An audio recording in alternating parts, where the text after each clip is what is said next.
too. Oh, okay.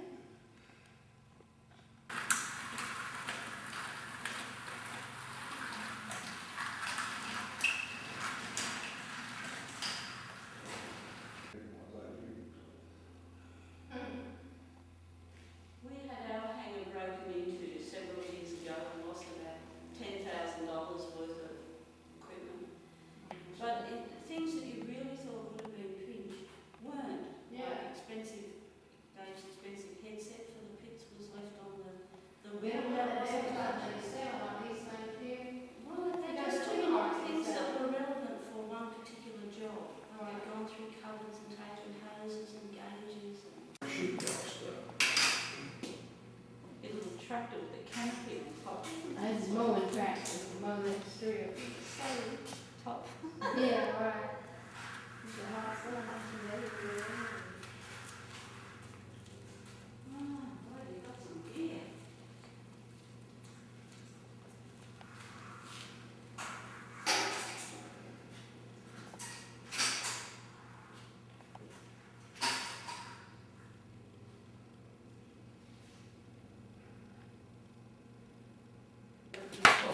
Oh, good.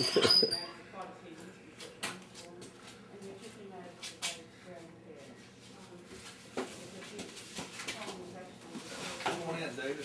Mm-hmm.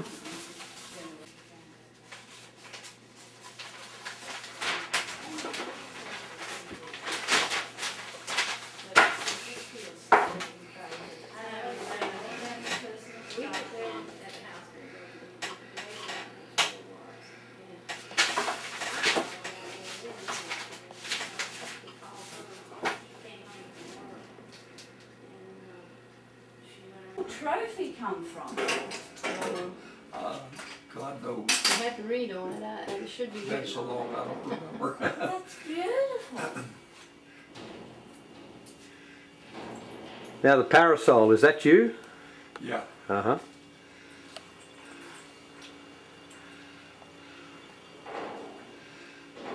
That was one of my early efforts.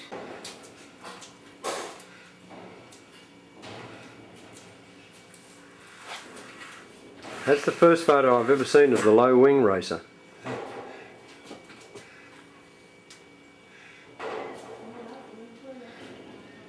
And down here.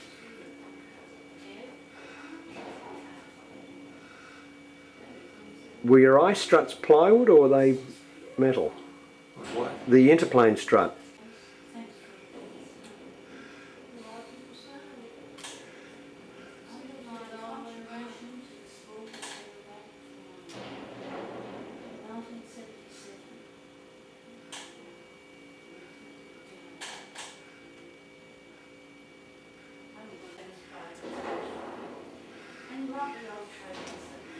And that up there is the first Samson. Mm-hmm.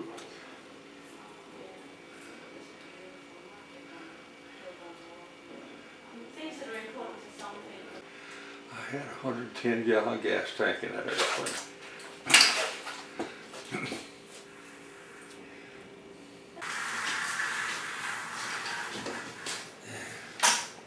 Turn those lights off. Everybody out? No. They're still here. Can't see. Can I take that home? Yeah, if you want. Okay, I want it. I won't take it now, but I want it at home. What are you gonna do with it when you get there? I got a place right there in the living room that can sit. Okay. It's got a lot of interesting names on it. Yeah. Were they signed it, you know? Yeah. That must have been a special function when you were presented with that. It's just beautiful. Do you remember when you got it? Yeah, I got that at Council Bluffs when I went to oversee a fly-in for boys. Oh.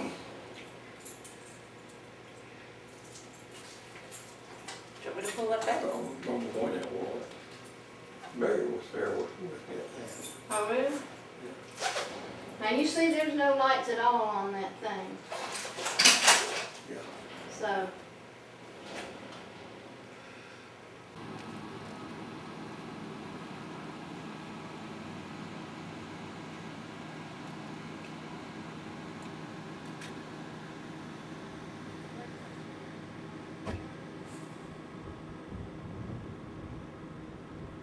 Right. You know, my years in the Navy, from 1941 through 45, I worked in the Navy as a civilian. Mm. I was number 2 in the quality control department there at the NRCO. So I had a lot of privileges. I learned an awful lot while I was there. Mm. The Navy had all kind of material for you to read, check, report, learn things, Yeah. as well as being acquainted with the chief engineer.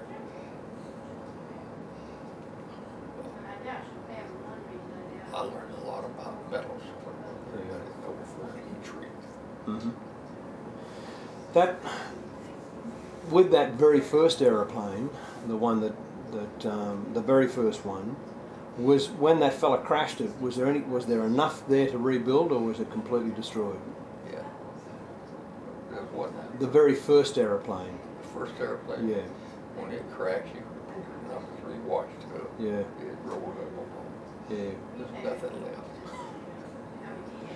And you So did. that's a funny thing. Mm. Oh boy, I sold that thing to him deaf as a post. Mm. He couldn't hear anything. And he'd feel it, see if it was shaking, see if it was running. He was a duster pilot. Yeah. And he went out to the field where some of his people were working one day on an outline strip. And he'd been bragging about what he could do with a little airplane. Mm. So they kind of pinned him down to show him something. So he dived down on it and pulled up about 45, rolled it, and inverted the damn engine quit. Mm. And apparently he didn't know it for a little bit. And when he discovered it, he pulled back on the stick. It's a dumb thing to do. Dumb thing, yeah. But we put a positive loop on it. And then the engine came back, it was coming around. And he come around the bottom of that thing wide open, screaming, with the nose high, hit the ground. It just rolled it up in a wall. It didn't hurt him. He got up. They dug the dirt out of his mouth. He's in a soft potato field. And said the first thing he said, I want goddamn air crew.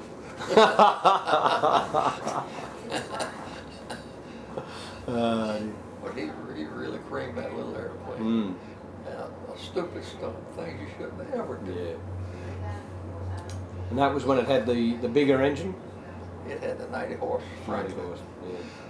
We had messed around with inverted systems on that thing, and I finally devised a system with a sliding valve when you turned upside down and put off the flow of the carburetor, except just enough for the engine to keep running on. But that valve would hang up occasionally.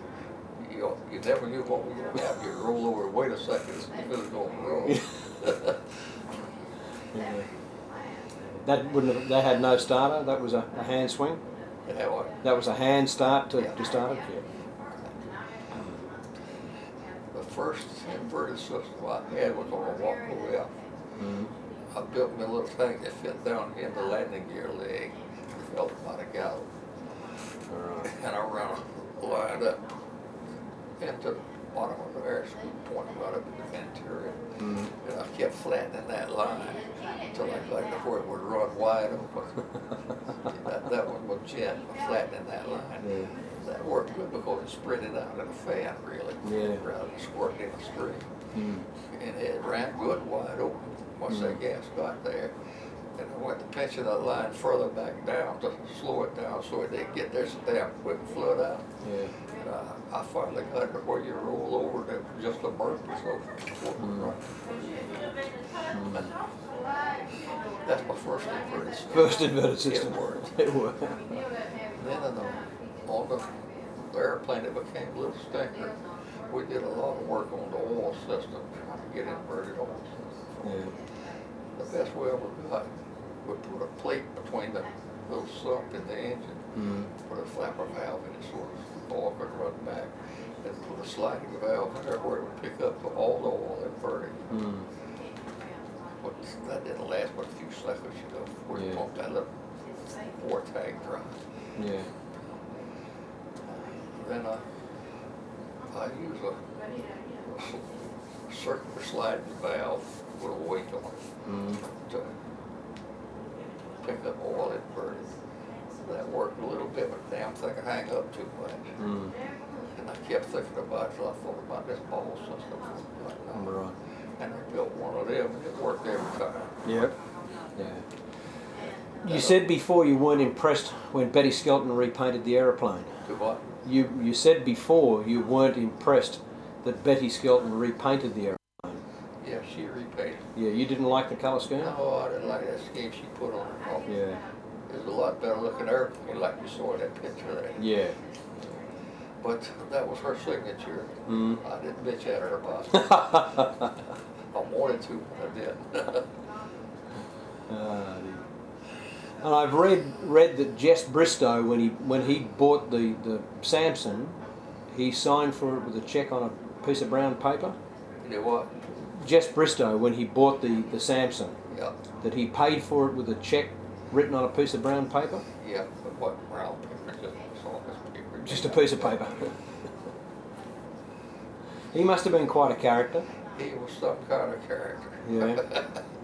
He bought a Ford Tri-Motor to use on the air tour, and he put 985s on it right away. Yeah. Instead, he had to have 985.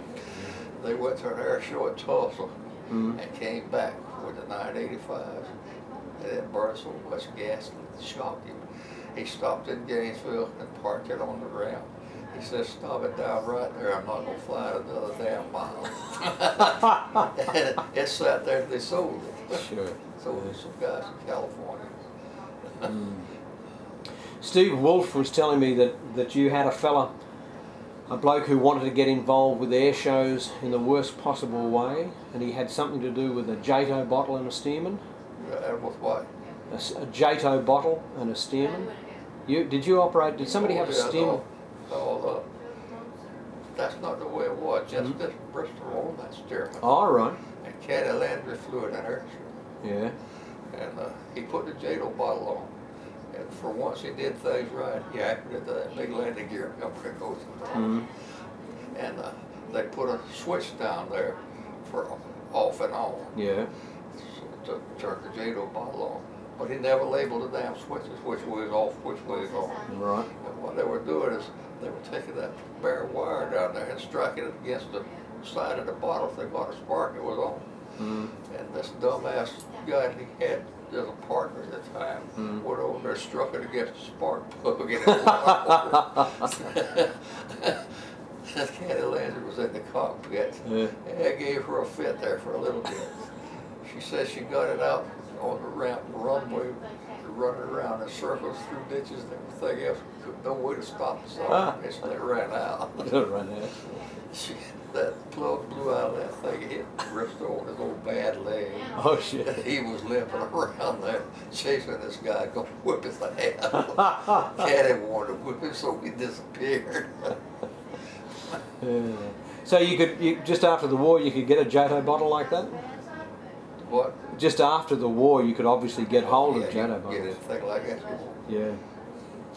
Right now I can't get tear gas. I want to have one more tear gas canister besides the one that's up. I'm trying to find them.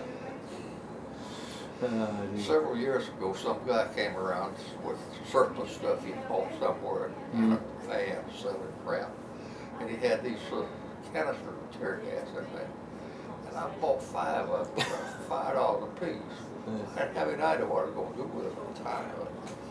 I devised this system, put them up in the ceiling. I had felt false alarms enough that he kept dropping them down, losing a tear gas bomb. So I devised this new system where 2 things are going to happen before Yeah. the bomb. So did you fly with Jess Bristow in the air shows or just associated? Well, Phil Quigley was flying the first airplane at the time, and Jess bought it. Right. And he went with the air show. And he and Jess got into an argument. Phil was cantankerous as all get out. And they got into an argument and he quit, so just sold the airplane to Betty Skelton. Ah, right. Yeah.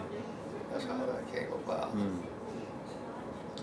Now, one question I was going to ask you, when Black Magic and what was the other one? They appear to be much longer in the fuselage. The ones that Well, actually, the first fuselage got built was pretty damn short. Yep. I was a little cramped in the legs in myself. So I increased the bay from the instrument panel to the back of 3 inches. Yep. That's where it all came in. And that set the back of us to well had leg room. Yeah. But I've noticed that the fuselage it was. yeah. Now there were a number of black ones built. The black one. Yeah, black aeroplanes that were built by Carabali. Now they appear to be much longer in the fuselage than the rear fuselage. It wasn't long. Weren't longer? It just looked like. Just looked like. But he had. The wing was a little bit long. Yeah. Like Okay. 16. All right. But with the cowl and everything like it was, it looked long. It had 125 black hole. Right. Military surface engine. Yeah. It picked up. And it didn't have an inverted system. Right. So I got an old Continental fuel injector, like it was on the 85s. And I knew it didn't have enough capacity. So we took it apart and ground the cam on the pump to where we could have a little bit more stroke. I think 12,000 more stroke or something like that. And put it back in and something went around perfect. We had to make a little gearbox to go on the back of the edge, a little 90-degree gearbox. So I bought gears from that gear from the Boston gear. And we made up a little right angle pop for it on the blade. Pulled the box to the airplane and then to the bottom. It ran good, no problem at all. Kara was up in Michigan. She stopped at the Continental factory and told them what we had done. So they took the thing off and carried it in, disassembled it, and checked the cam. And they said we had the right stroke on the cam, but we had ground it quite level where the roller followed it level all the way around. So they reground it for that, for the same stroke. The old boy that bought it from Cairo had one of the lines break something thing, squirt gas on it, they caught on fire. He had pretty good fire up for us. When he throttled back, the fire would go out. But he put on more throttle trying to get to where he could land. Finally, the fire got going. It's so damn good. When he landed, he just bailed out and let it burn.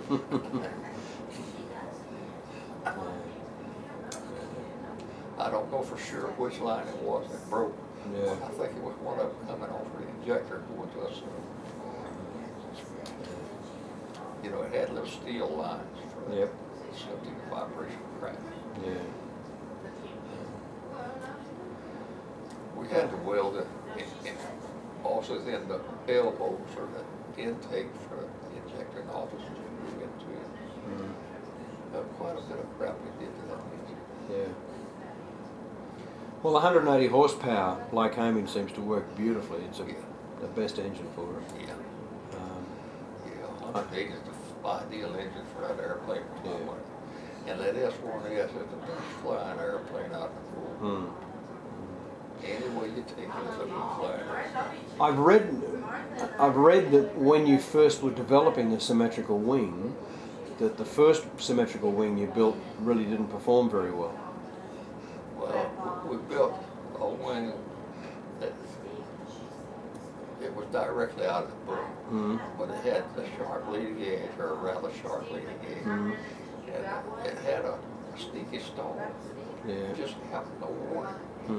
I was out one day and I got into a spin with the damn thing. So I recovered and I started to pull up.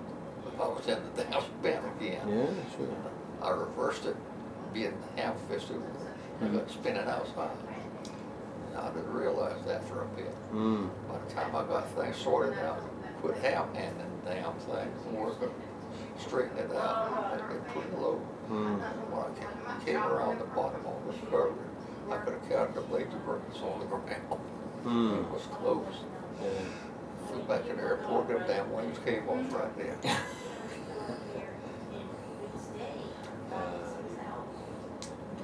That airplane's flying with not a standard set of wings now. It's flying with a set of wings that Pat built up. All right. Okay. And you think somebody at some stage knocked off a set of your drawings at one stage. Well, I know they did. Mm. I've got a big roll of drawings from the dead letter office in Chicago. There was no address on them or anything.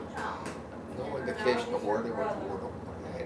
And they had opened them up, and then the title block had saying the name and address for the cemetery. Somebody had duplicated a set of my drawings. These were on Mylar. Recipe printed. Somebody had duplicated those damn drawings for both sides. And could never work out who? I never found out anything about it. No. The post office couldn't tell me anything because they'd been lost there. Yeah.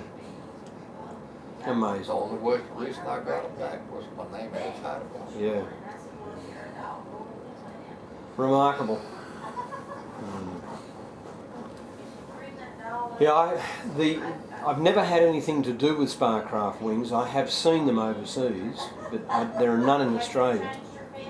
The only other set of wings that we've had anything to do with were the Ultimate wings out of Canada that Gordon Price built. They were pretty heavy on this day. Oh, the greatest piece of rubbish I've ever seen. They were absolutely appallingly built. Now, I knew Gordon. I met Gordon. Gordon Price came to Australia in '84, and I met him in Hungary, caught up with him in Hungary. And he was a nice enough fella. Oh, yeah. But the workmanship on those wings was just abysmal, just abysmal.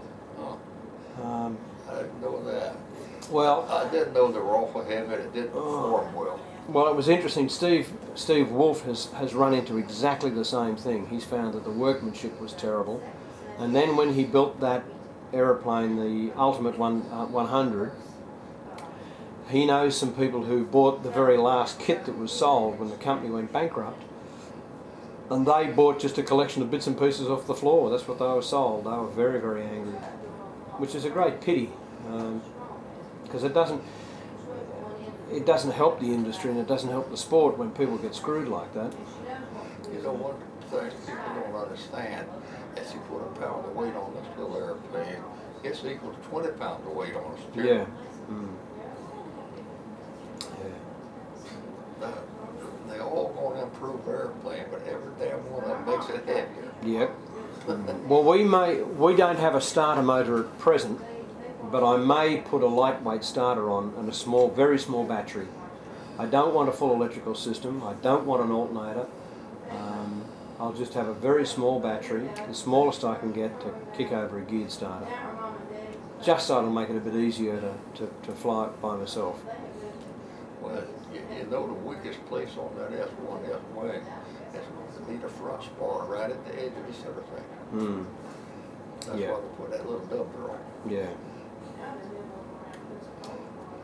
You know, it's amazing, these aerobatic pilots that you talk to, how damn dumb they are about their airplane. I was talking to Mad Dog, Jim Leroy, up in Lakeland, and he was telling me about all the times he broke longerons in the fuselage, treating it so rough. I said, well, didn't that teach you anything? He said, yeah, we got all them fixed. And I said, how about your wing? He said, oh, I got a wing with that extra board on it. Dumbass. No wonder they killed themselves. Yeah. We had a guy down here that broke the top longeron on both sides. Sure. And the sheet metal screws held it together and he got on the ground. He didn't learn a damn thing. He was down here practicing for a competition and over to the other airport. And they called me and asked me to come over there. He had broke the longeron again. I told her, I said, if you fly the damn airplane, the limits this wouldn't happen. I said, I'll never pull over 6 Gs. I'll never pull over 6 Gs. I looked in there 7.5 on the damn G meter right there. No. You can't pay attention to them, they'll lie to you. Yeah, yeah. Well, I have seen the fact that I know for a fact that the aeroplane is very strong and is very redundant. The front spar that I spliced, the aircraft that broke its front spar, it flew back cross country about a 2.5 hour flight with a broken spar. Yeah. And it still hung together. That's understandable. With 1 G on it, Mm. It don't take much to move. But it was a Where did it testament. break? It broke right at on the right hand side, right where the spar comes out of the centre section. And that's where they put the screw That's down where they got the through. bolt. Well, they put the screw down through that, and I... Help in it. Hmm? That didn't help in It it. didn't help it, no. But it wasn't a very hard... It was an involved job, as you'd know, because I actually opened up the centre section to take the tank out. So I had to take the top cover off and the bottom cover because I had to open up the splice to get in there. Yeah. It was time consuming, and I did it as a labour of love. I didn't charge him. I probably charged him half of what I should have charged him. But And he still thought that was too much. oh yeah.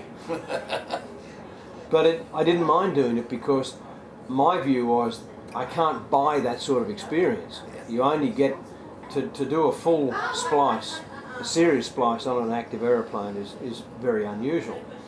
And I was happy to do it, but it wasn't all that hard. Time consuming, and at that time, that's when we put the extra boards on both sides and came down. I had some spruce there, some spruce I got from California, and it worked out perfectly. And it's still flying now, no problem.